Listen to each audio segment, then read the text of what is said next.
चौखट पे ठोकर जो खाई, अपने परायों की समझ ही न आई।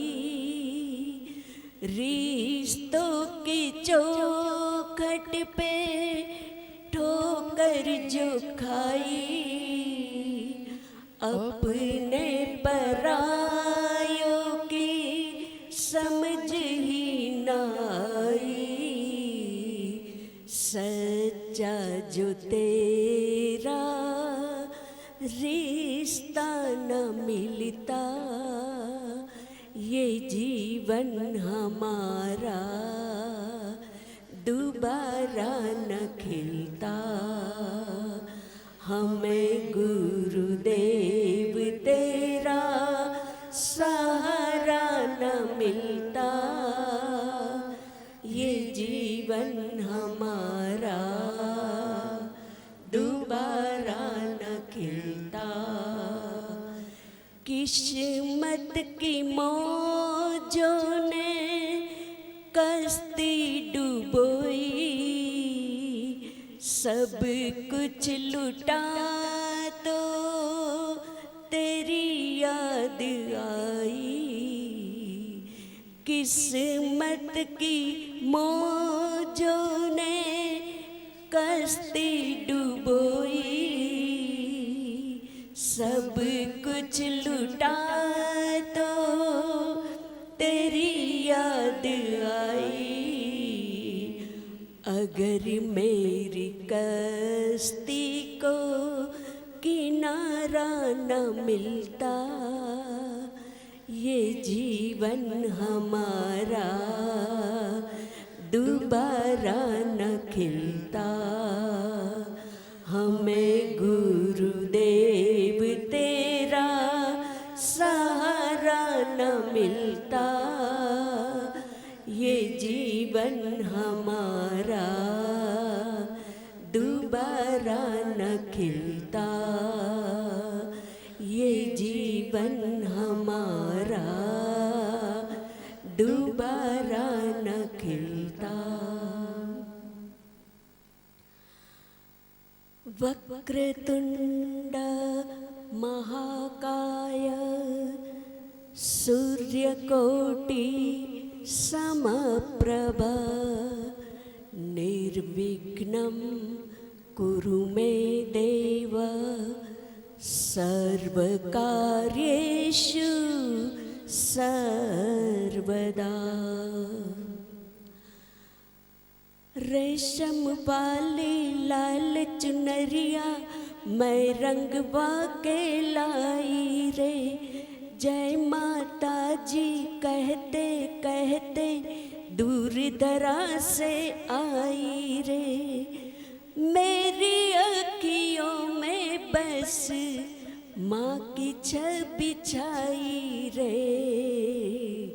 चलो रे चलो माँ के दर्शन को, चलो रे चलो माँ के दर्शन को। माँ की एक झलक देखूंगी, बस इतनी सी प्यास है, बस इतनी सी प्यास है। इतने सालों से मेरे मन में सिर्फ मिलन की आश है, सिर्फ मिलन की आश है। धन्य हुई मैं जिस दिन मेरे पास बुलावा आया, साथ मेरे चलती है पग पग माँ शक्ति की छाया। इस पावन धरती पे आके सारा सुख मैं पाई रे। इस पावन धरती पे आके सारा सुख मैं पाई रे। मेरी अखियों में बस माँ की छब छाई रे। चलो रे चलो माँ के दर्शन को, चलो रे चलो माँ के दर्शन को। लाखों और करोड़ों बंदे रहते हैं संसार में, रहते हैं संसार में। किस्मत वाले ही आते हैं माता के दरबार में, माता के दरबार में। जो भी सच्ची भक्ति लेके माँ के दर पे आए, उसके सारे पापों की कलीमा पल में ही धुल जाए। उजला उजला तन हो जाए, मन से मिटे बुराई रे। उजला उजला तन हो जाए, मन से मिटे बुराई रे। मेरी अखियों में बस माँ की छवि छाई रे।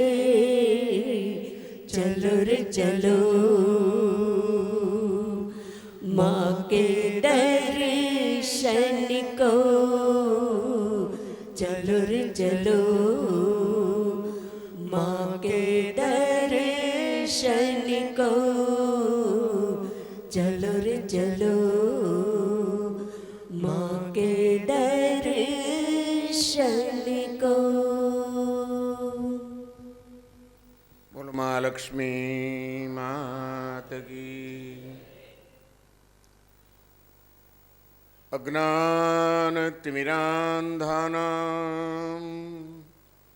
ज्ञानाञ्जनशलाकया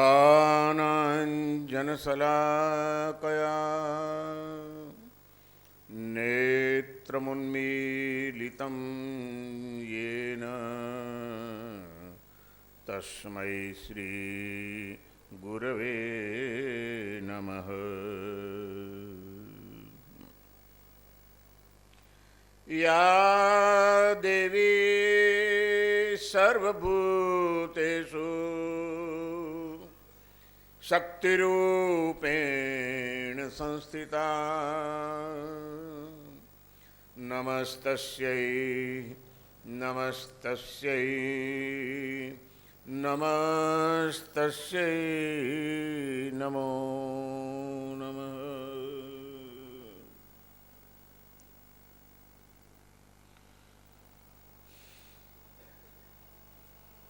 શક્તિ ઉપાસનાનું ભારતીય સંસ્કૃતિનું એક આગવું પર્વ એટલે આ નવરાત્રિનું પર્વ છે.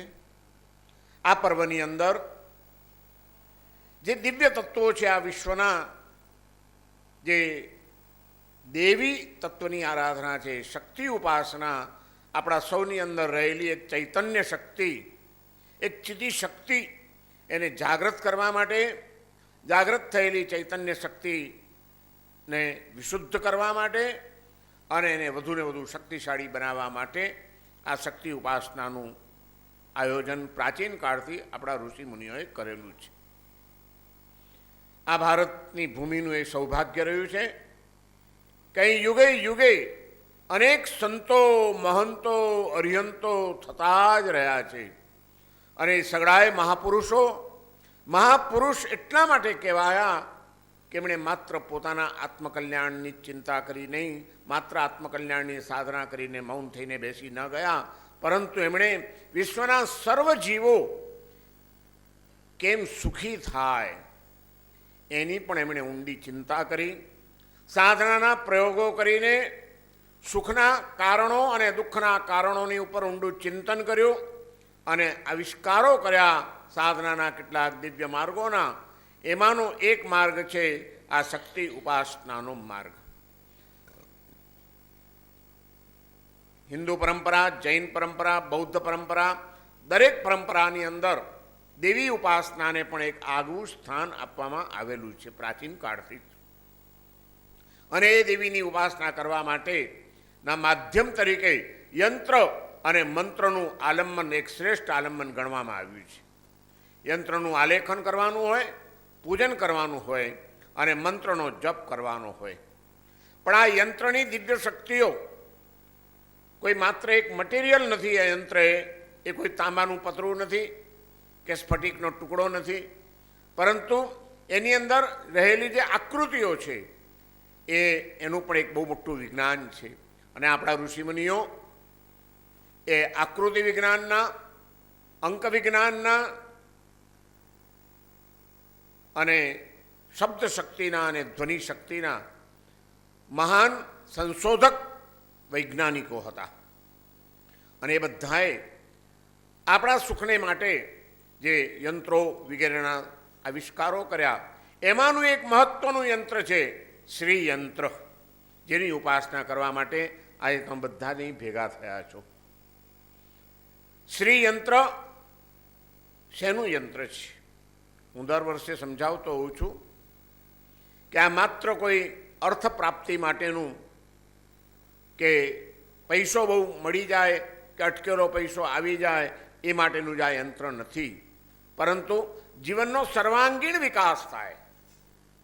બાહ્ય જીવનની અંદર પણ સુખ સમૃદ્ધિ વધતી જાય, આંતરિક જીવનની અંદર પણ શાંતિ અને દિવ્યતા એ વધારે વધારે વધતી જાય. એ માટેનું આ એક વિશિષ્ટ પ્રભાવશાળી શક્તિશાળી યંત્ર છે. આને માત્ર લક્ષ્મી યંત્ર માનવાની આપણે ક્યારેય પણ ભૂલ ન કરીએ. લક્ષ્મી ગમે એટલી મળી જાય એટલે જીવનનું બધું જ કાર્ય થઈ જતું નથી હોતું, પણ લક્ષ્મી સંસારમાં રહેલી દરેક વ્યક્તિને માટે ધન, પૈસો એક બહુ મહત્વનું પરિબળ પણ છે જ. પણ એ પૈસો કદાચ તમને મળી ગયો એટલા માત્ર તમે સુખી થઈ શકતા નથી. પૈસો ખૂબ હોય પણ પરિવારમાં શાંતિ ન હોય તો ચાલશે. પૈસો હોય ને પરિવાર પણ સારો મળ્યો હોય પણ હેલ્થ સારી ન રહેતી હોય, તંદુરસ્તી તમને સારી ન હોય, તમને પેરેલિસિસ થઈ ગયો હોય, તમને કેન્સર લાગુ પડી ગયું હોય, તમને બ્રેઇનમાં ક્લોટ આવી ગયો હોય, તો એ પૈસો અને પરિવાર તમને સુખ આપી શકશે? પૈસો હોય, પરિવાર હોય, તંદુરસ્તી હોય, પણ સમાજમાં જો પ્રતિષ્ઠિત સ્થાન ન હોય તો એ તમારો વ્યવહાર ચાલી શકે? તો આ બધું જ પ્રાપ્ત થાય એ બાહ્ય જીવનની એક વિકાસની દિશાઓ છે. પણ એની સાથે સાથે જો સંસ્કાર આપણા ન વધે, જો આપણામાં સાચી સમજણ ન આવે, જો સાચી દિવ્યતા અને સ્પિરિચ્યુઆલિટી, આધ્યાત્મિકતાનો સ્પર્શ ન થાય, અતિન્દ્રિય જે તત્વો છે, પરમાત્મા તત્વ, કોઈક દિવ્ય શક્તિઓ, કોઈક માતા પિતાના આશીર્વાદ, કોઈક સંતોની આશીર્વાદ, કોઈક ગરીબની દુઆ, એ પણ કેટલું બધું કામ કરી જાય છે. એનો અનુભવ જો આપણને ન થયો હોય તો મળેલો પૈસો, મળેલી પ્રસિદ્ધિ, મળેલી હોશિયારી અને આવડત, આ બધું અહંકારમાં પરિણમ્યા વિના રહે નહીં. એટલે સાચી સમજણની સાથે આધ્યાત્મિકતા આવે અને જન્મ જન્માંતરના જે અનેક કર્મના બંધન આપણા આત્માની ઉપર લાગેલા છે, વાસનાના બંધનો લાગેલા છે, દુર્ભાવનાઓના સંસ્કાર પડેલા છે, એ બધામાંથી ધીમે ધીમે આપણા આત્માએ મુક્ત થવું જોઈએ. તો જ આપણે સુખનો અનુભવ કરી શકીએ. આ બધામાં જો ઘેરાયેલા હોઈએ તો ગમે એટલા સાધનો હોય છતાં આપણે સુખ મેળવી શકીએ નહીં. એટલા માટે શ્રીયંત્ર એ માત્ર લક્ષ્મી પ્રાપ્તિનું નહીં, અષ્ટલક્ષ્મીનું યંત્ર છે. અને અષ્ટલક્ષ્મીની વાત હું દર વર્ષે કરું છું. નામ પણ તમને બધાને મોઢે થઈ ગયા હશે. 4 બાહ્યલક્ષ્મી, ધનલક્ષ્મી, ગૃહલક્ષ્મી, આરોગ્યલક્ષ્મી અને યશલક્ષ્મી. એ પછી આભ્યંતર વિકાસને માટે સંસ્કાર લક્ષ્મી, જ્ઞાન લક્ષ્મી, અધ્યાત્મ લક્ષ્મી અને મોક્ષ લક્ષ્મી, આ આઠેય પ્રકારની લક્ષ્મી સમૃદ્ધિ જો આપણને પ્રાપ્ત થાય તો આપણું જીવન પરફેક્ટ થયું કહેવાય, પરિપૂર્ણ થયું કહેવાય. પણ આ સાચી સમજણ ન હોવાના કારણે લોકો એમ માને કે પૈસો મળી જાય તો પછી આપણા બધા પ્રોબ્લેમ સોલ્વ. પૈસાથી શું નથી થતું ભાઈ? અને એમાં આજના કાળમાં તો તમે ધારો તે કરી શકો ને પૈસાથી. કોઈકને ફસાવી પણ શકો, કોઈકને છોડાવી પણ શકો, કોઈકને ડૂબાડી પણ શકો, અને તમે ડૂબી પણ શકો. હા, એમાં આ પાડી દીધી.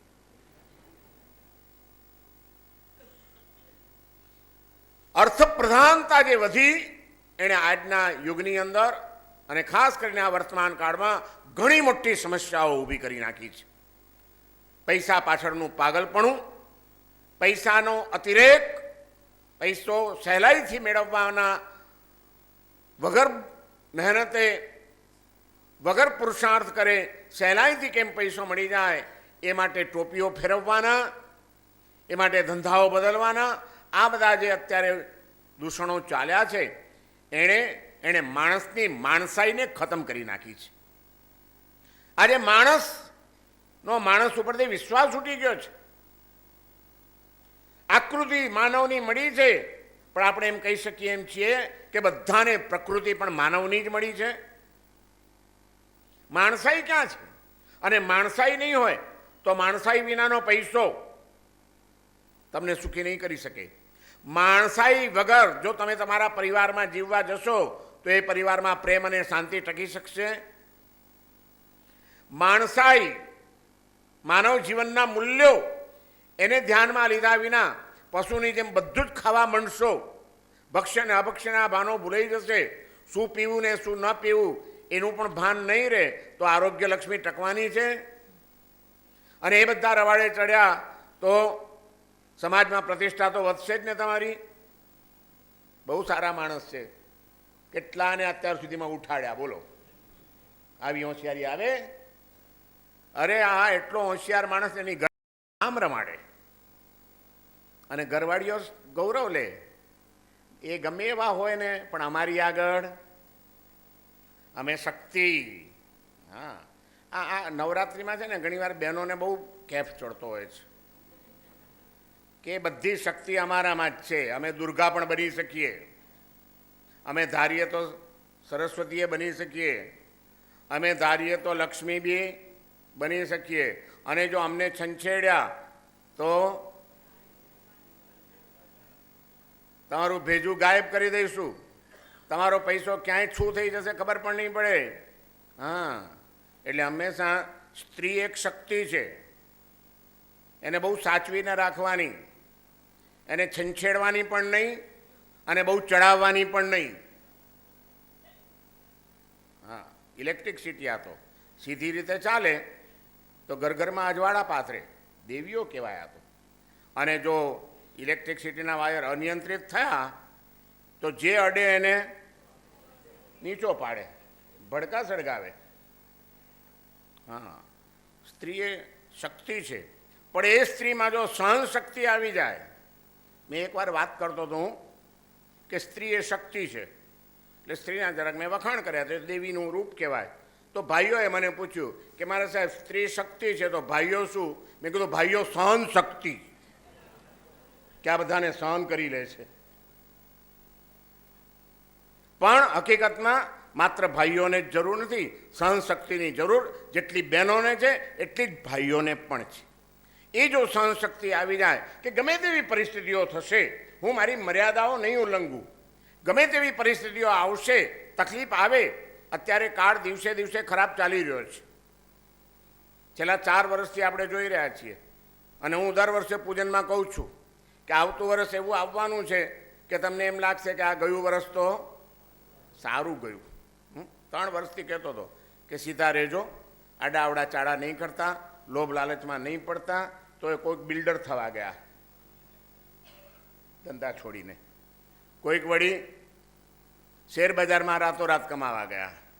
અને એ ખેલ એવા ખેલાતા હોય છે કે એમાં ભલભલા નાના માણસો ક્યારે સપાટામાં આવી જાય એના કોઈ ભરોસા છે? અને પછી માણસાઈ રહી નહીં એટલે હાથ ઊંચા કરવામાં આવે શરમ નથી. પહેલાં તો આમ દેવાળીઓ છે એમ કહે તો માણસને શરમાવવું પડતું હતું, નીચું જોઈ જતા હતા. આજે તો હવે ફેશન થઈ ગઈ છે. મેં બેંક કરપ્શન ડિક્લેર કરી દીધી છે. એટલે શું પણ નાક જેવું છે કે નહીં કંઈ? એ ખાલી ચોંટાડેલું જ છે બહારથી. માણસાઈ ગઈ છે.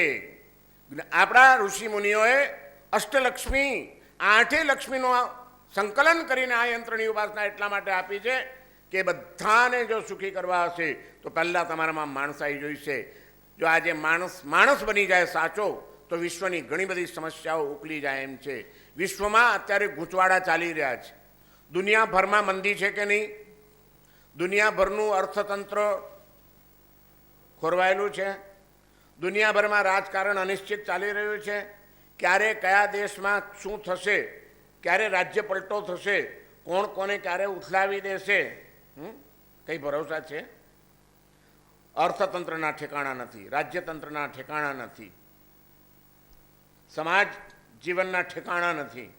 આજે બાપ દીકરાને કંઈ કહી શકતો નથી, પતિ પત્નીને કંઈ કહી શકતી નથી, પત્ની પતિને કંઈ કહી શકતી નથી, મા દીકરીને કંઈ કહી શકતી નથી, સાસુ વહુને કંઈ કહી શકતી નથી અને વહુ સાસુને કંઈ કહી શકતી નથી. માણસને માણસ સાથે મેળ નથી. કેમ ચાલશે? વિચારો તો ખરા. આ માણસ જો માણસ બની જાય, વ્યવસ્થિત જો માણસ થઈ જાય તો તમને નથી લાગતું કે ઘણી બધી સમસ્યાઓ ઉકલી જાય?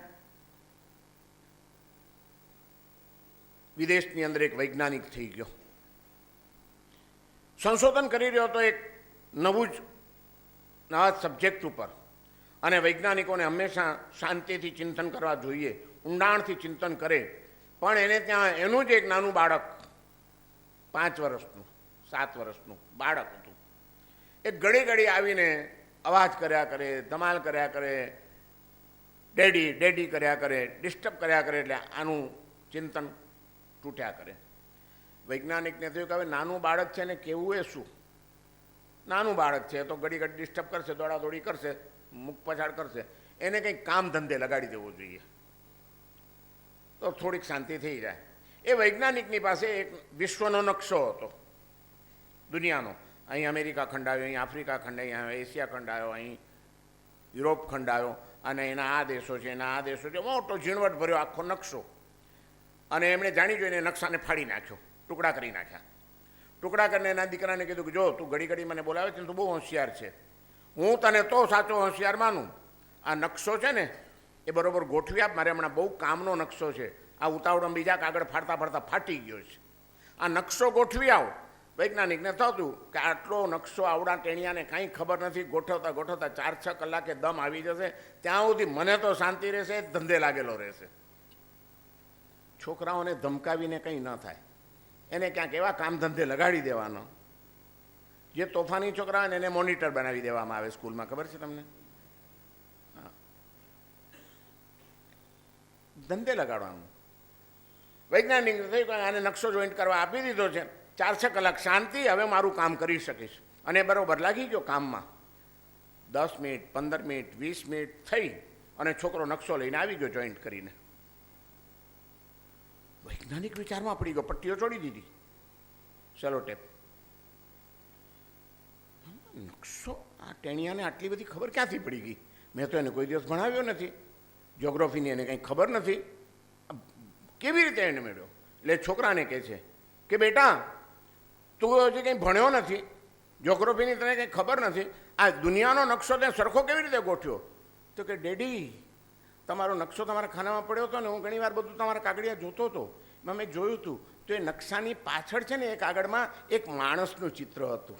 મને નકશાની ખબર નહોતી, મેં માણસને ગોઠવી દીધો. ક્યાં હાથ આવે, ક્યાં પગ આવે, ક્યાં આંખ આવે, ક્યાં માથું આવે, મેં માણસ ગોઠવી દીધો. માણસ ગોઠવાઈ ગયો તો દુનિયા ઓટોમેટિક ગોઠવાઈ ગઈ. આજે માણસને ગોઠવવાની જરૂર છે, દુનિયા ગોઠવાઈ જશે. હું તમને ખાતરીથી કહું છું, માણસ સાચો માણસ બને એની બહુ જ જરૂર છે. અને આખી મહેનત આપણા તત્વચિંતકોએ, આપણા ઋષિમુનિઓએ જો કરી હોય તો આને માટે કરેલી છે. ગ્રીકનો મહાન તત્વચિંતક સોક્રેટિસ આખી જિંદગી મૂકતો રહ્યો, માણસાઈની વાતો કરતો રહ્યો, માણસ માણસ બને એ માટે પ્રેરણાઓ કરતો રહ્યો, દાખલાઓ આપતો રહ્યો, પ્રવચનો કરતો રહ્યો, પણ આખરે એને પણ ઝેર આપવામાં આવ્યું. ઝેરનો પ્યાલો પીને એને મરી ગયો એ. અને ત્યારે એ સોક્રેટિસનો એક શિષ્ય, એની સેવામાં રહેલો એક સેવક, એને આઘાત લાગ્યો કે મારા ગુરુએ આખી જિંદગી માણસાઈ જગાડવા માટે, માણસને માણસ બનાવવા માટે મહેનત કરી અને એનો આખરી અંજામ એનો પણ આ જ. આઘાત લાગ્યો. આઘાતમાં એ ગાંડો થઈ ગયો. ગાંડો થઈ ગયો અને એને થયું કે આટલી મહેનત કરી મારા ગુરુએ, જો કેટલા માણસ બન્યા છે, માણસ કોણ છે આમાં. અને એ એથેન્સની શેરીઓમાં, ગ્રીકનો મુખ્ય શહેર છે એથેન્સ, એથેન્સની શેરીઓમાં ધોળા દિવસે સળગતું ફાનસ લઈને એ રસ્તા પર નીકળી પડ્યો. હવે કોઈ માણસ ધોળા દિવસે ફાનસ સળગાવી અને હાથમાં સળગતું ફાનસ લઈને નીકળી પડે તો તમાશો તો થાય કે ના થાય? બધાને થાય કે આ શું ગાંડો અત્યારે દિવસે આટલો સૂર્યનો પ્રકાશ અને આ ફાનસ લઈને નીકળી પડ્યો છે. એટલે ધીમે ધીમે એની પાછળ, અને હંમેશા ગાંડાઓની પાછળ ટોળું હોય જ. તમે જોજો, તમે કંઈક નવું કરો ને તો બધાનું ધ્યાન ખેંચાય અને તમારી તરફ ધ્યાન જાય. તમે એમને અહીંથી ચાલીને જાઓ તો કોઈનું ધ્યાન જાય, પણ તમારે એકવાર અખતરો કરજો. તમે તમારા સોસાયટીમાં, તમારી શેરીમાં ક્યાંકથી કોઈ કુંભારનો ત્યાંથી ગધેડો લઈ આવજો અને ગધેડા ઉપર બેસીને નીકળજો. તમે જો આખી સોસાયટી જોવા ઊભી રહી જાય છે કે નહીં. તમને નવા જૂની કરવાની હંમેશા. પેલો ફાનસ લઈને નીકળ્યો, ત્યાં સામેથી એક ભાઈ આવતા હતા, એ આમ એને જોયા કરતા હતા. એટલે આ છે કે એની પાસે ગયો, એના મોઢાની આગળ ફાનસ ધર્યું અને કે છે, મિસ્ટર હુ આર યુ? તમે કોણ છો? પેલા કીધું, હું ડૉક્ટર છું. ઓકે, થોડોક આગળ ચાલ્યો. બીજો એક માણસ આવ્યો, એના મોઢા ઉપર ફાનસ ધર્યું, who are you? I am advocate, હું એક વકીલ છું. ઓહ. વળી આગળ ચાલ્યો. ત્રીજો એક માણસ આવ્યો, એના મોઢા પાસે ફાનસ લઈ ગયો. એને પૂછે છે, હુ આર યુ? પેલો કે છે, આઈ એમ ઇન્ડસ્ટ્રીયાલિસ્ટ, આઈ એમ બિઝનેસમેન. કોઈક એને બિઝનેસમેન મળ્યા, કોઈ એને એડવોકેટ મળ્યા, કોઈ એને ડૉક્ટર મળ્યા, કોઈ એને એન્જિનિયર મળ્યા. એમ કરતાં કરતાં કરતાં કરતાં આખા શહેરમાંથી પસાર થઈને એથેન્સની બહાર નીકળ્યો. એથેન્સની બહાર એક ટેકરી હતી, ટેકરી ઉપર ચડી ગયો. નીચે તો ગાંડાઓનું ટોળું વધતું ગયું હતું, મોટું ટોળું. કે આ શું ધોળે દિવસે આવા ફાનસ મોઢા આગળ લઈ જાય છે ને આવા સવાલો પૂછે છે. અને ત્યારે માથું કૂટીને રોવા લાગ્યો. બધા કહે છે, પણ શેને માટે રડે છે? મારા ગુરુએ આખી જિંદગી ખપાવી નાખી માણસ માણસ બને એ માટે, પણ અફસોસ આજે મને આ એથેન્સની અંદર ડૉક્ટર મળ્યા, વકીલ મળ્યા, એન્જિનિયર મળ્યા, વેપારી મળ્યા, ઇન્ડસ્ટ્રીયાલિસ્ટ મળ્યા, કોઈ માણસ ન મળ્યું. કોઈએ મને એમ ન કીધું, મેં જ્યારે પૂછ્યું કે હુ આર યુ, કોઈએ ન કીધું કે હું માણસ છું, હું ડૉક્ટર છું કહેનારા મળ્યા, વકીલ છું, વેપારી છું, ઇન્ડસ્ટ્રીયાલિસ્ટ છું કહેનારા મળ્યા. કોઈએ એમ ન કીધું કે હું માણસ છું. ત્યારે મને એમ થાય છે કે મારા ગુરુએ આને માટે જિંદગી બરબાદ કરી. આ દુનિયામાં ડૉક્ટરો ગમે એટલા વધશે, વકીલો ગમે એટલા વધશે, વેપારીઓ ગમે એટલા વધશે, ઇન્ડસ્ટ્રીયાલિસ્ટો ગમે એટલા વધશે, પણ એ જો પહેલાં માણસ નહીં હોય તો દુનિયાના પ્રોબ્લેમ કોઈ દિવસ ઓછા નથી થવાના. તમે વેપારી બનો એ પહેલાં સાચા માણસ બનવાનો પ્રયત્ન કરજો. તમે ઇન્ડસ્ટ્રીયાલિસ્ટ બનો કોઈ વાંધો નથી, પણ એ પહેલાં સાચા માણસ બનીને પછી ઇન્ડસ્ટ્રીયાલિસ્ટ બનજો.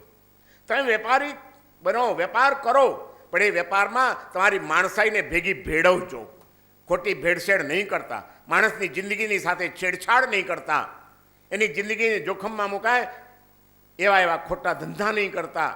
આજે દવામાં ભેળસેળ, ખાનપાનમાં ભેળસેળ, ફ્રૂટમાં ઇન્જેક્શન આપીને ભેળસેળ, બધે પૈસા કમાવાની લાલસાએ માણસને માણસ નથી રહેવા દીધો. ક્યાં છે માણસ આજે? અને કદાચ કોકે કંઈક એની સાથે સરખું ન વર્તન કર્યું તો દાઢમાં રાખ્યા વિના રે. એક કવિને એટલે કહેવું પડ્યું, વર્તમાન પરિસ્થિતિને ધ્યાનમાં લઈને એક કવિએ કટાક્ષ કર્યો કે માણસમાં કેટલું બધું ઝેર ભરેલું છે.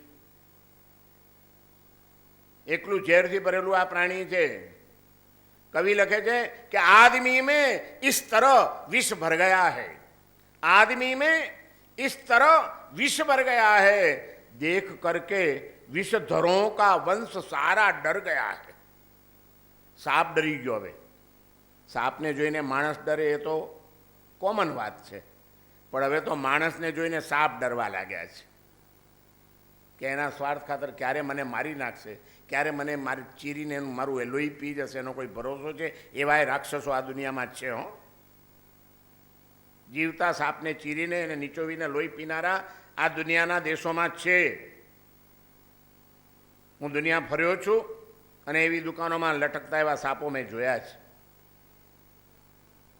અને જેમ જ્યુસ પાર્લર હોય છે એમ ત્યાં આ લોહી પીવાના પાર્લરો હોય છે. ક્યાં છે માણસાઈ? કવિને એમ લખવો પડ્યો કે આદમી में इस तरह विष भर गया है, देख करके विषधरों का वंश सारा डर गया है. कल सुनोगे रास्ते में आदमी के काटने से सांप कोई मर गया है.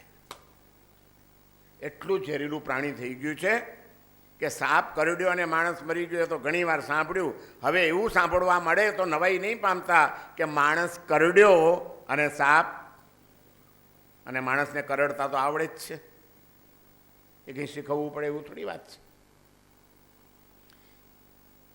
એક વાત સમજી રાખજો, આ શ્રીયંત્રની પૂજા કરીને એવું કોઈ માનતા હો કે બસ આ બહુ મંદીનો ટાઈમ ચાલ્યો છે, સાલી બધી ઉઘરાણી ફસાઈ ગયેલી છે, પૈસા ક્યાંક ને ક્યાંક અટવાયેલા છે, મારા સાહેબ એવી પૂજા કરાવો કે આ વખતે બધા પ્રોબ્લેમ સોલ્વ થઈ જાય. મને એક જણો મળ્યો તો પરમ દિવસે પૂજા હતી ને, બપોરે એક ભાઈ આવ્યા હતા. મને કે સાહેબ બહુ તકલીફ છો. મેં કીધું તને એકલાને છે? આખા ભારતને જ છે? માત્ર આખી દુનિયામાં પ્રોબ્લેમ છે, એમાં કોઈને કંઈ અડી શકે એવું નથી. મને કે પણ સાહેબ સરખી આજે એવી પૂજા કરાવો, એવા આશીર્વાદ આપો કે બસ આમાંથી બહાર નીકળી જવું. મેં કીધું જ્યાં સુધી તું આ કહીશ ને કે હું બહાર નીકળી જઉં ત્યાં સુધી તું કોઈ દિવસ બહાર નહીં નીકળે. તું એમ કે મારા સાહેબ મારું ભલે કદાચ નુકસાન થાય તો થાય, પણ મારી સાથે જોડાયેલા બધા મારા ગ્રાહકો, મારા વેપારીઓ, મારા બધા સુખી થઈ જાય એવી કંઈક પૂજા કરાવો. બીજાના સુખની કામના કર, તારું સુખ ભગવાન એની મેળે તને આપી દેશે, તારે માંગવા નહીં જવું પડે. શેના માંગણીયા થઈને ભગવાન આગળ માગીએ છીએ મને સુખ આપો, મને સુખ આપો? અરે દુનિયા આખી તમારા કરતાં વધુ દુઃખી છે. તમે નિરાંતે રોટલો તો ખાઈ શકો છો ને? કોઈ દિવસ ભૂખ્યા સૂવું પડ્યું છે કે આખા દેડામાં તમને ખાવાનું ન મળ્યું હોય? બરાબર છે, તમારો ધંધો નથી ચાલતો હમણાં, હું માનું છું, કબૂલ. પરિસ્થિતિ એવી છે કે ધંધા નથી ચાલતા, મંદી છે, પૈસા ફસાયેલા છે, ઉઘરાણી નથી આવતી, હકીકત છે. છતાં તમારે ભૂખ્યા રહેવું પડ્યું કે ખાધા વિના સૂવું પડ્યું કે તમારા છોકરાઓને સ્કૂલમાંથી ઉઠાડી દેવા પડ્યા, એવું બન્યું છે? છતાં તમે શનિ રવિ હોટલમાં નહીં જવું એવી બાધાઓ લીધી છે. કોણ કે છે મંદી છે? મને તો એ નથી ખબર પડતી. ક્યાં છે મંદી? હોટલોમાં લાઈનોમાં ઊભા રહે છે. જજો ચોપાટી સાંજના 6 વાગ્યા પછી સુખસાગરની બહાર ઊભા રહેજો, 4 ઇડલી માટે કેટલી લાઈનમાં ઊભા રહેવું પડે છે. જજો માટુંગા. અમે અહીં બેઠા છીએ પણ અમને ખબર બધી પડે, તમારા પિક્ચરો આવતા હોય અમારી પાસે કે ક્યાં ક્યાં ઊભા રહો છો. હા, મામાનું જ પાન ખાવા જોઈએ માટુંગામાં. પાછું આ માટુંગાવાળા હશે તો ખબર હશે. પછી એને એ ખબર નથી કે મામાનું પાનનો ચસ્કો કેમ લાગ્યો છે તને. એ પાનમાં હું નાખે છે કે તને બીજે દાડે ટાંટિયા ખેંચતા ત્યાં જ જવું પડે.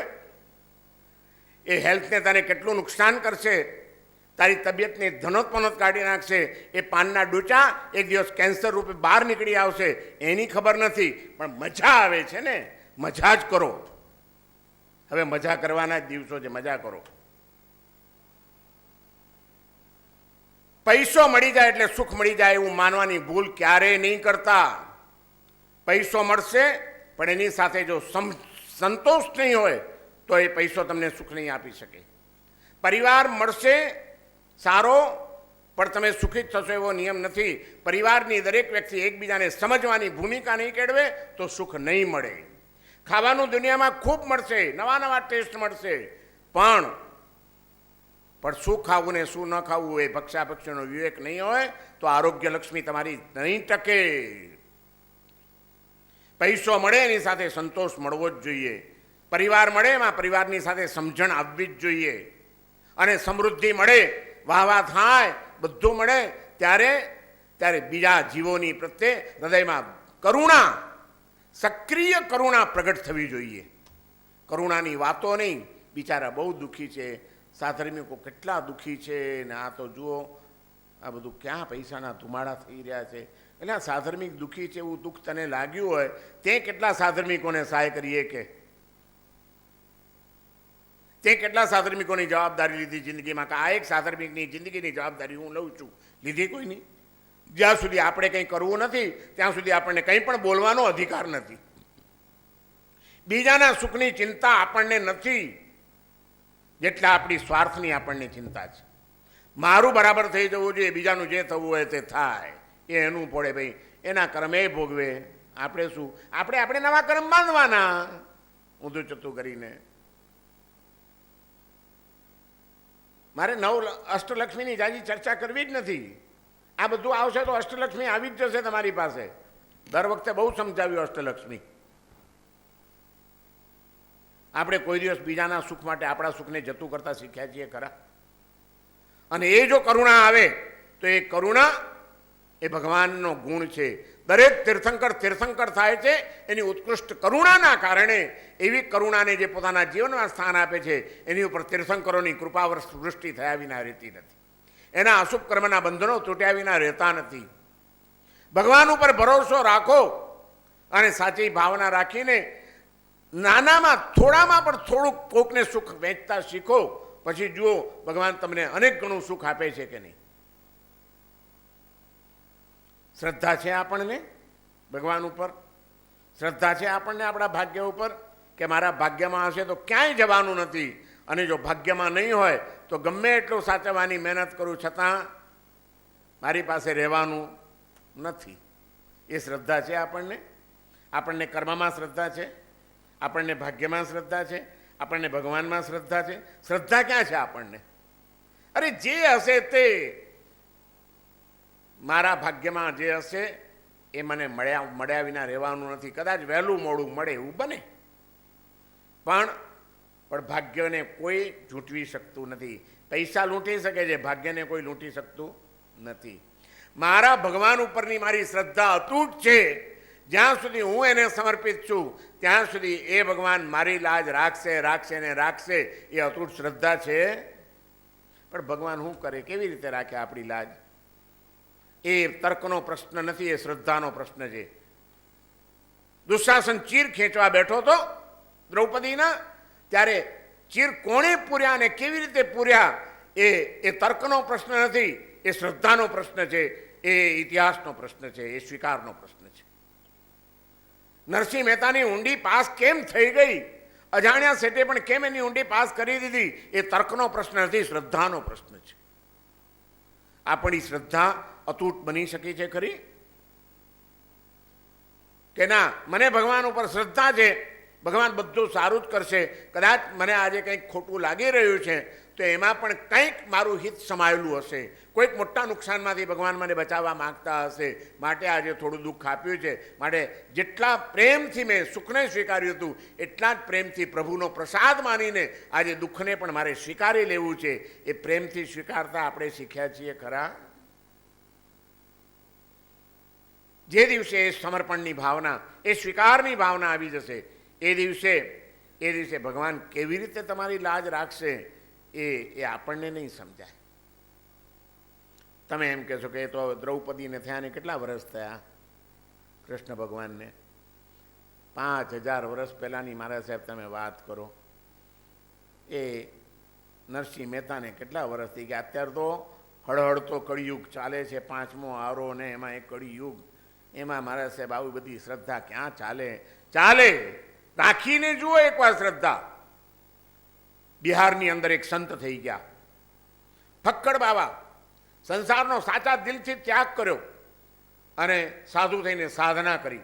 વર્ષોની સાધના કર્યા પછી એના ભક્તો થઈ ગયા. એના આશીર્વાદમાં એટલું બળ હતું, ખાલી આમ અમી દ્રષ્ટિ નાખે, આશીર્વાદ આપે અને ભક્તોના કામ થઈ જાય. ભક્તોએ એમને માટે એક આશ્રમ બનાવ્યો અને આશ્રમમાં મહંત થઈ ગયા સ્વામીજી. પણ એને મોટો આશ્રમ મળ્યો એનો આનંદ નહોતો. એ જોતા હતા કે આ બિહારની અંદર કેટલા બધા લોકો બિચારા પીડાઈ રહ્યા છે, અને એમાં ખાસ કરીને આ ગરડા માણસો, એનું કોઈ નથી. આવા વૃદ્ધોને માટે મારે કંઈક કરવું જોઈએ. એ હૃદયમાં ભાવના જાગી.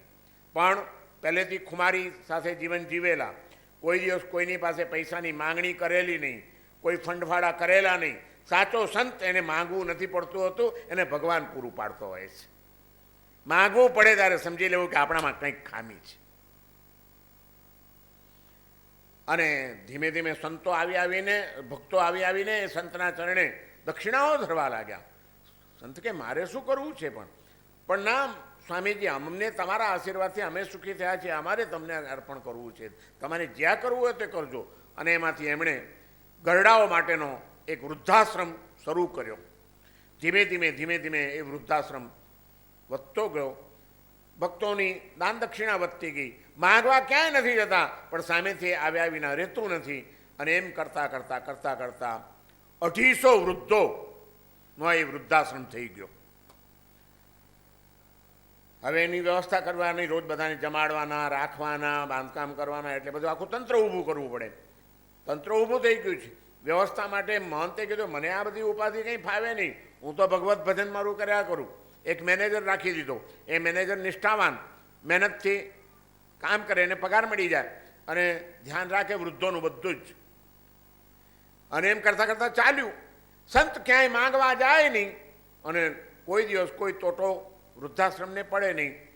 કોઈક અનાજ મૂકી જાય, કોઈ કંઈ મૂકી જાય, કોઈ કંઈ મૂકી જાય. જ્યાં સાચી ભાવના હોય છે ને સક્રિય કરુણા હોય છે ને, ત્યાં કુદરતનો સહયોગ ઓટોમેટિક મળી જતો હોય છે.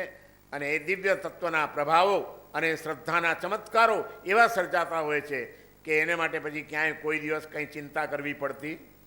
વીરપુર ગયા છો? જલારામ બાપાનું વીરપુર સાંભળ્યું છે? કેટલા કલાક ચાલે ત્યાં અનાથ સદાવ્રત? બોલો. સતત 12 મહિના 24 કલાક ગમે ત્યારે જાઓ. ગમે તે જ્ઞાતિ હોય, ગમે તે ધર્મ હોય, ગમે તે સંપ્રદાય હોય, લૂલો હોય કે લંગડો હોય, શેઠ હોય કે શ્રીમંત હોય, બધાને ત્યાં પ્રસાદ મળી જ જાય. અને હવે તમને ખબર છે કે વીરપુરમાં ત્યાં ભંડાર ઉપાડી લેવામાં આવ્યો છે, દાન પેટી ઉપાડી લેવામાં આવી છે, અને બોર્ડ મારવામાં આવ્યું છે કંઈ આગળ કોઈએ દાન મૂકવું નહીં, કોઈનું દાન સ્વીકારવામાં આવતું નથી. રસીદ બુકો બંધ કરી દીધી છે, પૈસા કોઈના લેતા નથી. અને છતાં કોઈ દિવસ એકે દિવસ ખાવાનું ખૂટ્યું નથી. અડધી રાત્રે કોઈક આવીને એક ટ્રક આવીને ઘીના ડબ્બા ઉતારી જાય છે, અડધી રાતે આવીને કોઈ ઘઉંની ગુણીઓ ઉતારી જાય છે, અડધી રાતે આવીને કોઈ ચોખાની આખી ટ્રક ઠલવી જાય છે. બધું ઓટોમેટિક ક્યાંથી આવ્યા કરે છે? ભગવાન એક બાળકને પણ જન્મ આપે છે ને, તો એની પહેલા ચિંતા કરે છે કે જન્મતાની સાથે એને દૂધ પીવા જોઈશે, એ ક્યાં જશે? એટલે બાળકને જન્મ આપતા પહેલા એની માતાના સ્તનમાં દૂધ મૂકી દે છે. એ ભગવાન, જે ભગવાન તમારા આવતા પહેલા તમારી ચિંતા કરતા હતા, એ તમારા આવ્યા પછી ચિંતા નહીં કરે શું? પણ વિશ્વાસ ક્યાં છે આપણને? છે શ્રદ્ધા એ અતૂટ કે આપણી શ્રદ્ધા તૂટે જ નહીં? જરાક તકલીફ થઈ, આટલું આપણે ભગવાનનું નામ લઈએ, આટલા ભગવાનને ભક્તિ કરીએ, ભગવાને આપણું કંઈ ધ્યાન રાખ્યું? મને એક ભાઈ કે મને કહે સાહેબ હવે મેં માળા બધું બંધ છોડી દીધું છે, ભગવાન કંઈ કરતા નથી. મેં કીધું વધુ દુઃખી થઈશ, બીજું કંઈ નહીં. કસોટીના ટાઈમે તારી જો શ્રદ્ધા ટકી ન રહે તો એ તારી શ્રદ્ધા પાંગડી છે. સુખમાં તો બધાને સારું કરે ત્યારે તો, તકલીફ આવે છતાં એને પણ ભગવાનનો પ્રસાદ માનીને સ્વીકારી લેતા શીખો, એમાં પણ આનંદથી જીવતા શીખો, ત્યારે તમારી શ્રદ્ધા મજબૂત કહેવાય. અને ત્યારે કુદરતને નમવું જ પડે. અનાથ આશ્રમ ચાલી રહ્યો છે. વચ્ચે એક તબક્કો એવો આવી ગયો, વેપારીઓમાં થોડીક મંદી હતી, દુષ્કાળ પર દુષ્કાળ પડ્યા, ખેડૂતો બધું પૂરું પાડી જતા હતા, અનાજ કંઈ પાક્યો નથી. અને મેનેજરને ચિંતા થઈ કે હવે અઠવાડિયાથી વધારે ચાલે એવું છે નહીં અનાજ. મહંતની પાસે ગયા કે સ્વામીજી હવે એક અઠવાડિયાથી વધારે આપણી પાસે સીધું સામાન નથી, આ 250 ઘરડાઓને અઠવાડિયા પછી જમાડશું શું? કંઈક કરો, નીકળો જરાક બહાર, એક ફંડફાળો કરી આવો. સ્વામીજી કહે છે હું ક્યાંય નહીં જઉં માંગવા માટે, ઉપરવાળો બેઠો છે ને, એટલે મેનેજર બિચારા શું બોલે, સંતે કહી દીધું એટલે એમ કરતાં કરતાં અઠવાડિયું નીકળી ગયું. ધીમે ધીમે કોઠાર ખાલી થવા માંડ્યો. છેલ્લે બપોરના છેલ્લા દિવસે બપોરે બધાને જમાડી દીધા. એ પછી સાંજે શું જમાડવું, એક અનાજનો દાણો કોઠારમાં નથી. અને મેનેજર પાછો જાય છે, સ્વામીજી અત્યારનું બપોરના ભોજનની વ્યવસ્થા થઈ ગઈ છે, સાંજે 6 વાગે ગરડાઓને જમાડવાનો ટાઈમ થશે, મારી પાસે હવે કશું છે નહીં, સાંજે આ 250 વૃદ્ધોને જમાડવા શું એનો પ્રશ્ન છે, સ્વામીજી કંઈક કરવું પડશે. સ્વામીજીના પેટનું પાણી નથી હાલતું. ઉપરવાળો બેઠો છે ને એ ચિંતા કરશે, તું ને હું ચિંતા કરીને આપણે શું કરી શકવાના હતા, ઉપરવાળા ઉપર શ્રદ્ધા રાખો. એટલે મેનેજરને થયું આ મહારાજ ખરા છે, 4 કલાકની વાર છે, હમણાં 12 તો વાગી ગયા છે, 4 વાગે રસોઈ માંડીશ તો 7 વાગે બધાને જમાડી શકીશ. અને મહારાજ કહે છે કે ઉપરવાળો બેઠો છે, ઉપરવાળો ક્યાં છપ્પર પાડીને ક્યાંથી લાવવાનો હતો. પણ હવે કંઈ બોલાય નહીં ગુરુની સામે, બેઠા છે ચૂપ. અને એટલામાં 5 વાગ્યા. મેનેજર ચિંતામાં બેઠો છે, હમણાં ગરડાઓ આવશે, શું જમાડીશ. અને એટલામાં એક મોટો ટેમ્પો આશ્રમમાં દાખલ થાય છે. ટેમ્પામાંથી માણસો ઉતરે છે અને મેનેજરને કહે છે કે મેનેજર સાહેબ, માણસોને બોલાવો તમારા, અમારે ત્યાં મોટો લગ્નનો પ્રસંગ લીધો હતો અને એને માટે આજે 300 માણસોને જમાડવાના હતા. બધી રસોઈ તૈયાર થઈ ગઈ હતી, પણ આજે સવારે જ ઘરમાં એક દુર્ઘટના ઘટી છે અને અમારે જમણવાર બંધ રાખવો પડ્યો છે. આ બધી રસોઈ ફેંકી દેવી એટલે અમે અહીં અનાથ આશ્રમમાં આપવા આવ્યા છીએ. શ્રદ્ધા કોનું નામ? આ બનેલી વર્તમાન કાળની સત્ય ઘટના તમને કહી રહ્યો છું. 5-25 વર્ષની અંદર બનેલી આ સત્ય ઘટના છે. ભગવાન ઉપર અતૂટ શ્રદ્ધા હોવી બહુ જરૂરી છે. એ શ્રદ્ધા હશે તો દુઃખ નહીં લાગે. બાકી પરિસ્થિતિને તમે પલટી શકવાના નથી. એ પરિસ્થિતિ જે છે એ જ છે. તમારો ધંધો નથી ચાલતો, આખો દિવસ દુકાનમાં બેસીને એક ગ્રાહક નથી આવતો, ધમપછાડા કરવાથી, ઘરમાં કજિયા કંકાસ કરવાથી, જીવ બાળવાથી ગ્રાહક આવી જવાના નથી. પણ મને ઘણા કે અત્યારે શું કરવાનું સાહેબ? મેં કીધું આ સાચો ટાઈમ છે ભગવાનનું નામ લેવાનો. ધર્મ વધારો, કોઈકની દુઆ લ્યો. હવે બીજું કોઈ કંઈ કરી શકે એવું નથી, પણ કોઈકની જો દુઆ મળી ગઈ હશે તો એ પાર પાડી દેશે તમને. ગરીબના દિલની એક નાનકડી દુઆ પણ છે ને, એ એવું કામ કરી જાય કે હજારો રૂપિયાની દવાઓ કામ ન કરી શકે. કોઈકની આંતરડી ઠરે અને દિલથી એમ કે બસ ભગવાન તારું ભલું કરે, બેટા સુખી થજે, અને એ દિવસે તમે જુઓ તમને કેવી શાંતા વળે છે. આપણે કોઈ દિવસ કોઈના આંસુ લૂછ્યા છે? કોઈના સુખ દુઃખ પૂછ્યા છે? અને ભગવાનના ઘરે જઈશું ત્યારે ભગવાન પૂછશે કે શું કરીને આવ્યો હતો, ત્યારે જવાબ આપવાની આપણી પાસે કોઈ તૈયારી છે? કઈ ધૂનમાં આપણે દોડ્યા જઈએ છીએ? કંઈ ખબર પડે આપણને? કઈ ધૂનમાં આપણે દોડ્યા જઈએ છીએ? હંમેશા પૈસા કરતાં પરોપકારને વધારે મહત્વ આપો. કોઈક અત્યારે બિચારો તકલીફમાં છે, મુસીબતમાં છે, દુઃખમાં ફસાયેલો છે, થોડીક અગવડ હું નભાવી લઈશ, પણ અત્યારે એને એકવાર સાતા પહોંચાડી દઉં. અને એ જે એને શાંતિ વળશે, એ હૃદયથી જે તમારા માટે આમ દુઆઓ નીકળી જશે ને એની, એ ભલે કંઈ બોલશે પણ નહીં, પણ એ તમને ગજબની અસર કરી જશે. જોજો. એક હમણાં અઠવાડિયા પહેલાં મને વોટ્સએપ પર એક મેસેજ આવ્યો. મારું વોટ્સએપનું ગ્રુપ છે, હું પણ મેં કોલ તો હોઉં છું, બધાને સારા મેસેજો મને આવતા હોય લોકોને સારા. એમાંથી એક બીજી સત્ય ઘટના પડી. બેંગ્લોરની અંદર એક આઈટી કંપનીનો માલિક, બહુ મોટો માલિક, મોટા મોંઘા સોફ્ટવેરો વેચે, એના બધા એગ્રીમેન્ટો થાય, એના બધા એ થાય, અને એને ત્યાં એક દિવસ 10 કરોડનું એક ડીલ કરવાનું હતું. અને એ માટે બહારથી 3 માણસો આવવાના હતા. ટાઈમ નક્કી થયો હતો કે સવારે 10 વાગે આપણે ઓફિસમાં પહોંચવાનું અને ત્યારે આ ડીલ કરવાની છે. કંપનીનો માલિક પોતે યંગ ગાડી લઈને નીકળ્યો ઓફિસે જવા માટે. ઓફિસે જવા નીકળ્યો, એને બી ખબર હતી કે જો હું 5 મિનિટ લેટ પહોંચીશ તો આ ડીલ કદાચ મારા હાથમાંથી ચાલ્યું જશે. 10 કરોડનું ડીલ કરવાનું છે આજે. ચાલ્યો જતો તો અડધે રસ્તે પહોંચ્યો, ખટોખટ હતો ટાઈમ, અને એટલામાં રસ્તા વચ્ચે એક માણસ આમ ઊભો રહ્યો હતો ગાડી રોકીને. ગાડી ઊભી રાખવી પડી ફરજિયાત. અને પેલા માણસે, ભાઈ સાહેબ ભાઈ સાહેબ ભાઈ સાહેબ જલ્દી જલ્દી કરો, મારો ભાઈ એને એટેક આવ્યો છે, એ રસ્તામાં પડી ગયો છે, જલ્દી એને હોસ્પિટલ લઈ જવો છે, ભાઈ બચાવી લો, મારા ભાઈની જિંદગી બચાવી લો. 1 મિનિટને માટે પેલો યુવાન વિચારમાં પડી જાય છે. એક બાજુ 10 કરોડનું ડીલ થાય એવું છે, મળવાના છે, અને બીજી બાજુ એની માનવતા, એની માએ એને સંસ્કાર આપેલા હતા કે રોજ જ્યારે ઘરેથી નીકળે ત્યારે ઘરમાં જે તારું મંદિર છે ત્યાં ભગવાનને પાસે જજે, હાથ જોડીને બધાએ ઘરમાંથી નીકળવાનું કે ભગવાન બહાર જાઉં છું, તમે મારી સાથે રહેજો, મારી રક્ષા કરજો, આટલું બોલીને જવાનું. અને ઘરે આવો એટલે એકવાર મંદિર પાસે જવાનું, હાથ જોડીને કહેવાનું કે થેન્ક યુ ભગવાન, તમારા પ્રભાવે સુખ સલામત રીતે ઘરે પાછો. બાકી તમે આજે ઘરેથી નીકળો અને ઘરે સલામત પહોંચો એની એ ખાતરી છે ખરી? એક્સિડન્ટમાં તમને કોઈ ન ઉડાડી દે એની ખાતરી છે? તમને રસ્તામાં કે ઓફિસમાં બેઠા બેઠા હાર્ટ એટેક ના આવી જાય એની ખાતરી છે?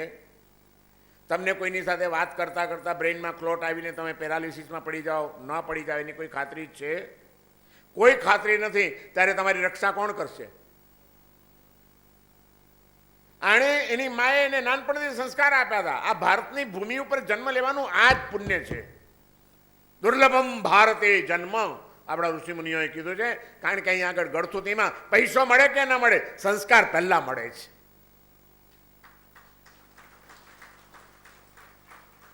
આ ગૌરવ છે. આપણને ગૌરવ હોવું જોઈએ કે હું ભારતમાં જન્મ્યો છું, અને એ પણ એક ધાર્મિક માતા પિતાને ત્યાં જન્મ્યો છું કે જ્યાં ગળથુતીમાંથી મને ધર્મના સંસ્કાર મળે છે. કોણે તમને આજે અહીં બોલાવ્યા છે શ્રીયંત્રનું પૂજન કરવા માટે? કેમ નવરાત્રિમાં દાંડિયા નાચવા નથી ગયા? ઘણા બધા યુવાનો છે, કેટલા બધા યુવાનો છે કે જે યુવાની અત્યારે હેલે ચડતી હોય તોફાનોના, એને બદલે તમને કલાકોનો પ્રવાસ કરીને દૂર દૂરથી અહીં આવીને પૈસા ખર્ચીને આ 3 કલાક અહીં બેસવા માટેનો આ સંસ્કાર તમને ક્યાંથી આવ્યા? જન્મથી તમે લઈને આવ્યા હતા? તમારી માએ તમને ખાલી દૂધ નથી પીવડાવ્યું, યાદ રાખજો. એણે તમને જ્યારે પોતાનું સ્તનનું દૂધ પાયું છે ને, ત્યારે એ દૂધપાનની સાથે સાથે એણે સંસ્કાર પાયા છે તમને. ગળથુથીમાં એ સંસ્કાર મળ્યા છે. અને નાના હતા ને ત્યારે આંગળી પકડીને તમારી મા તમને લઈ ગઈ હશે તમારા ઈષ્ટદેવના મંદિરમાં અને કીધું હશે, બેટા જે કરો, જે કરો. અને તમને કહું છું, આ યંગ કપલને ખાસ કહું છું કે તમારા છોકરાઓને એ ટેવ પહેલી પાડજો. ટ્વિંકલ ટ્વિંકલ પછી શીખવાડજો, જે પહેલા શીખવાડજો.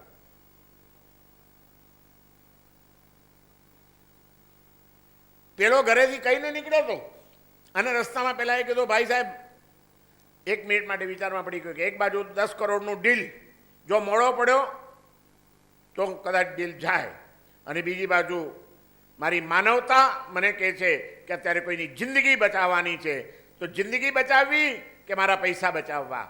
અને ત્યાં એનો માયલો જાગતો હતો. ભગવાન એની સાથે હતા. ભગવાને એને કીધું કે ભાઈ પહેલું કામ આ કર. પૈસો તો ગમે ત્યારે મળી રહેશે, પણ આનો ભાઈની જો જિંદગી ગઈ ને તો એ પાછી નહીં મળે.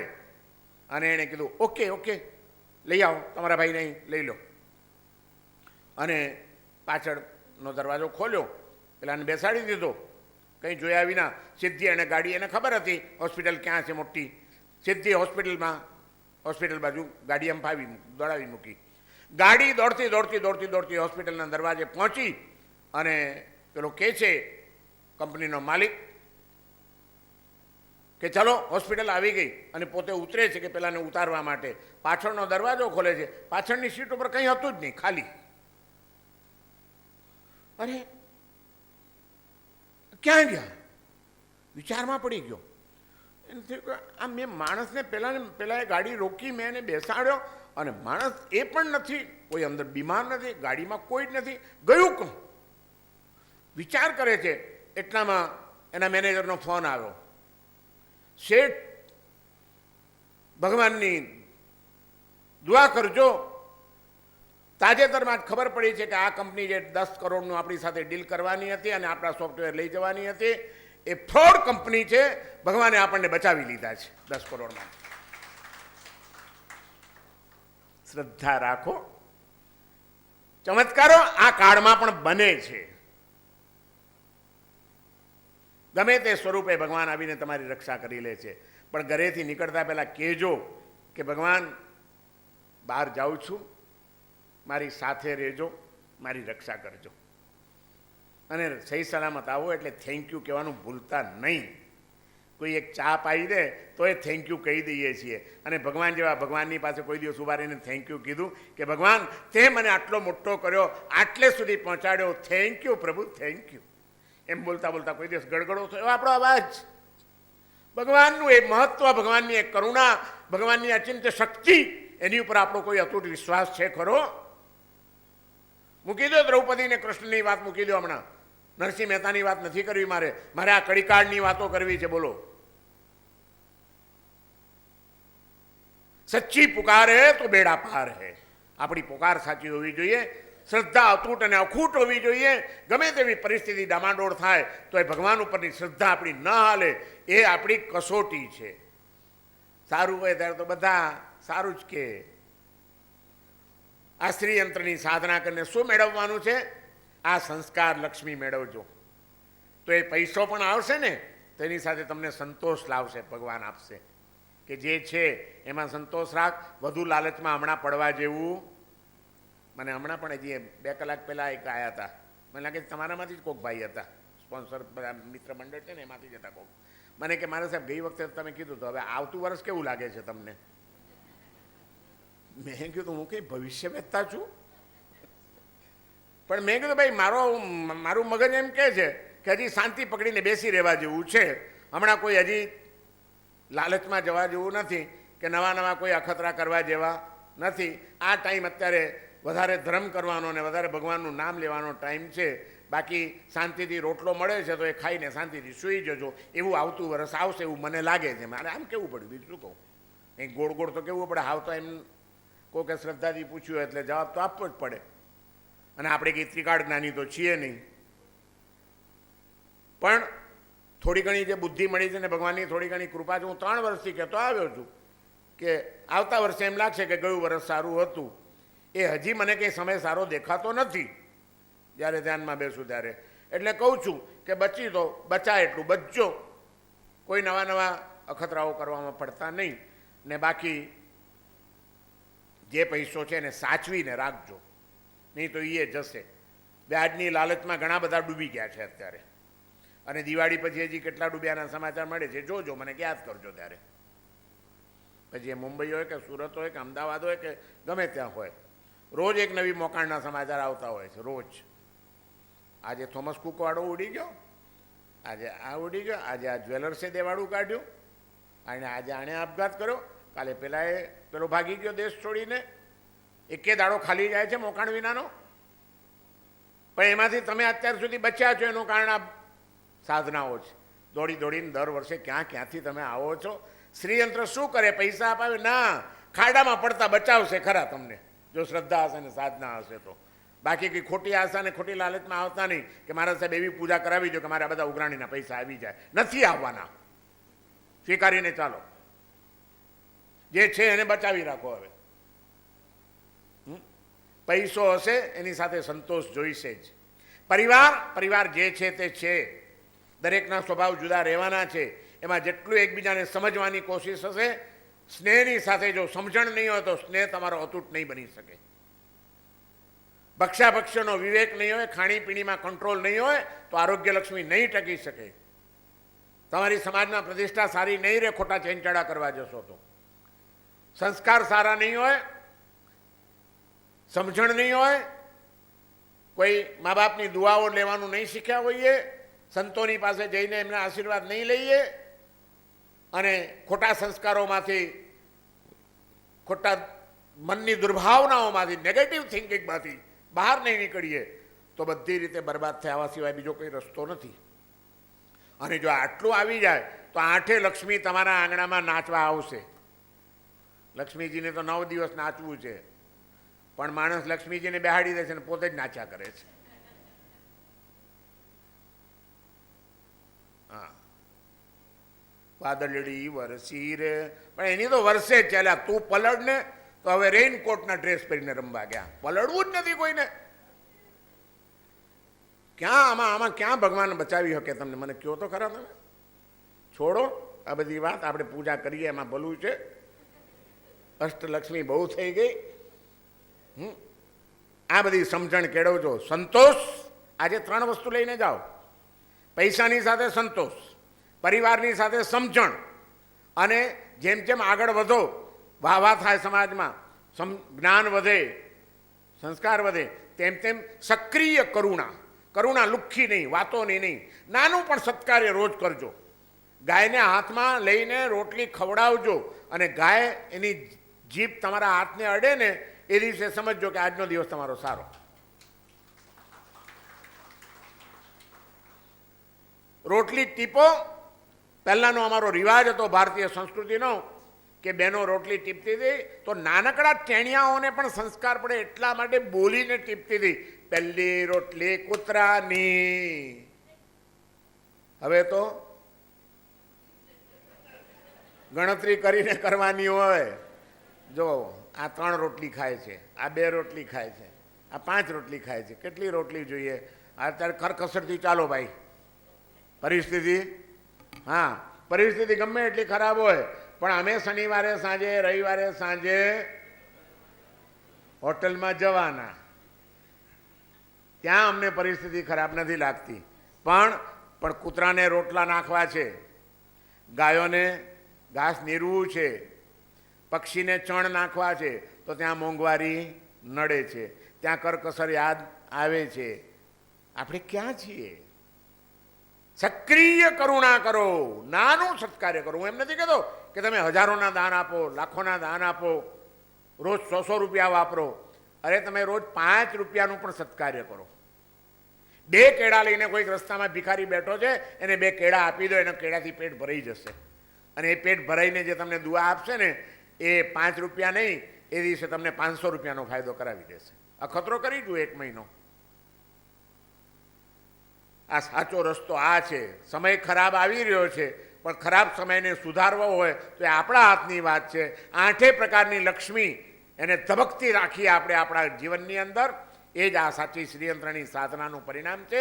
અને એવું પરિણામ આપણને મળે, આપણામાં સંતોષ આવે, આપણામાં સમજણ શક્તિ આવે, આપણામાં લેટ ગો કરવાનો તાકાત આવે, આપણે પ્રતિષ્ઠાને પચાવતા શીખીએ, એ પ્રતિષ્ઠાનો ગેરલાભ લઈને કોકને ડૂબાડીએ નહીં, આપણે સંસ્કારિતાને જાળવી રાખીએ, આપણે અતિન્દ્રિય તત્વોના આશીર્વાદની દિવ્ય બળ છે એમાં શ્રદ્ધા સ્થાપિત કરીએ, આધ્યાત્મિકતાનો સ્પર્શ કરીએ, અને આપણે છેવટે ધીમે ધીમે બધામાંથી મુક્ત થઈએ.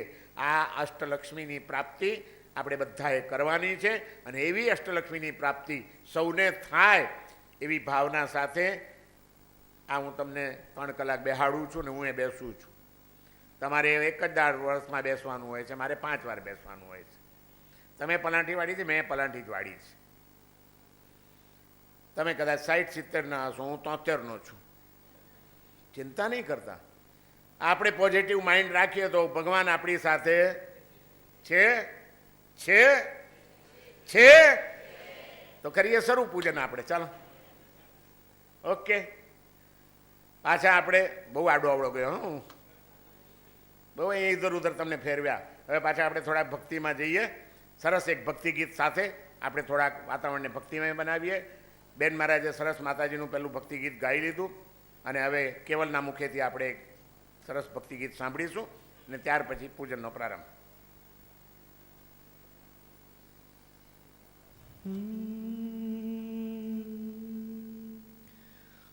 तुम ही हो शिव और शक्ति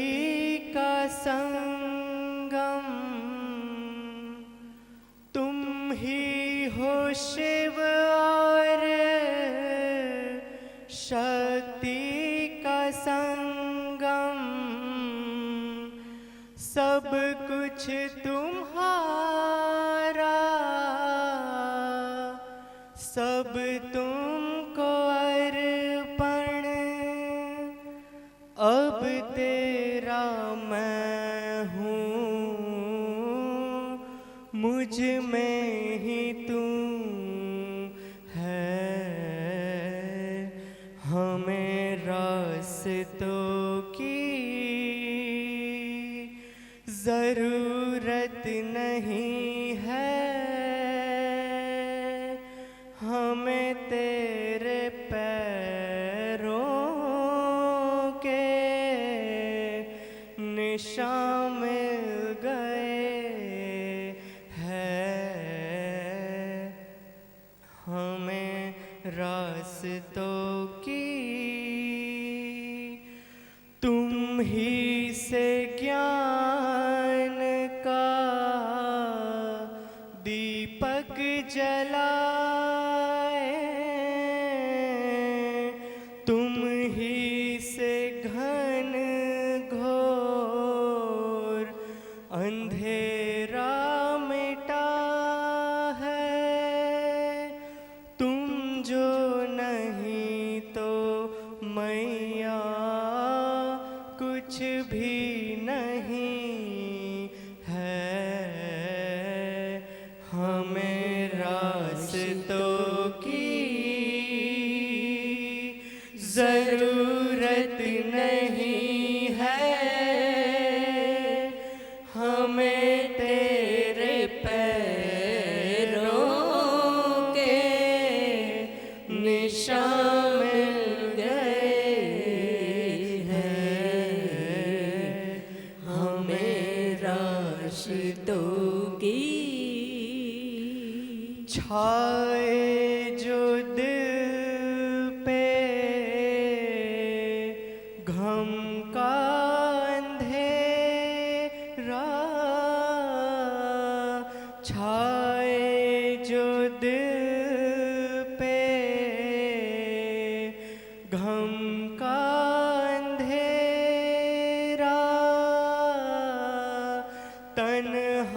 तन्हाइयों ने मन को है गहरा,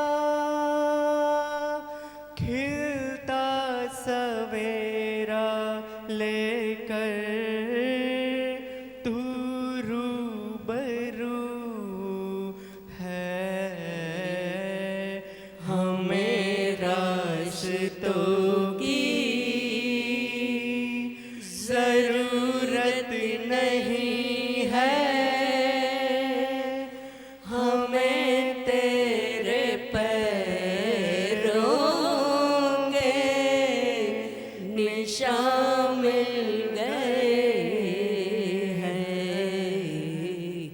हमें रास्तों की हमें रास्तों की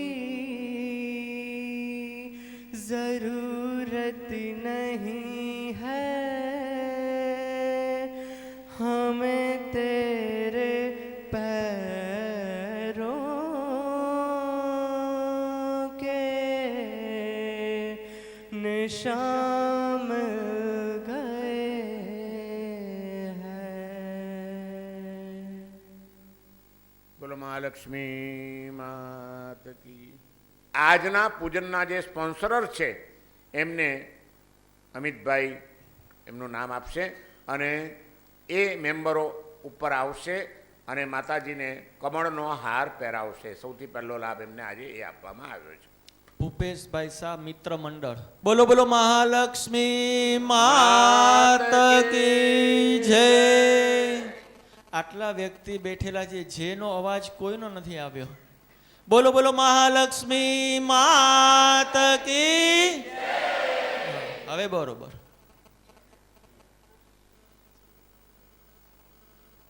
ચાલો